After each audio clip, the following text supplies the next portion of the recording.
आता पाहूयात 9 महत्त्वाच्या बातम्या न्यूज टॉप 9 मधून।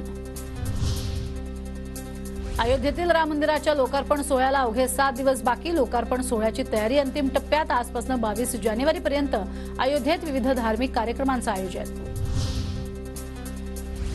बीकेसीला लवकरच मल्टी मॉडेल ट्रान्सपोर्ट हब बनवलं जाणार। सल्लागार नेमण्याचा MMRDAचा निर्णय। नागरिकांना सहजपणे वांद्रे कुर्ला संकुलात पोहोचता येणार। पनवेल ते कल्याण प्रवास गारेगार होणार। पनवेल ते कल्याण मार्गावरती NMMTची वातानुकूलित बस सेवा सुरू। पनवेल ते कल्याण मार्गावरील वातानुकूलित बसचं भाडं 60 रुपये। अटल सेतूवरती सेल्फी काढल्याप्रकरणी 264 वाहनांवर कारवाई। वाहनं उभी करून इतर प्रवाशांच्या जीवाला धोका निर्माण केल्याप्रकरणी कारवाई।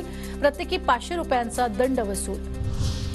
राज्यात रविवारी 64 नवीन कोरोना रुग्णांची नोंद। 64 रुग्णांपैकी 12 रुग्ण मुंबईतले। राज्यात एकूण 624 सक्रिय। उत्तरेकडील थंड वाऱ्यांमुळे राज्यातील कमाल आणि किमान तापमानात घट। पुढील काही दिवसात थंडी वाढण्याची शक्यता। हवामान विभागाचा अंदाज। अत्याधुनिक ऑपरेशन थिएटर निर्मितीसाठी वैद्यकीय शिक्षण विभाग 114 कोटींचा खर्च करणार। राज्यातील 16 मेडिकल कॉलेजचा त्यात समावेश। विदेशी मद्यामुळे राज्याच्या तिजोरीमध्ये 82% वाढ। उत्पादन शुल्कात 50% कपात केल्यानं राज्याच्या तिजोरीत 384 कोटी 27 लाख रुपयांचा महसूल जमा।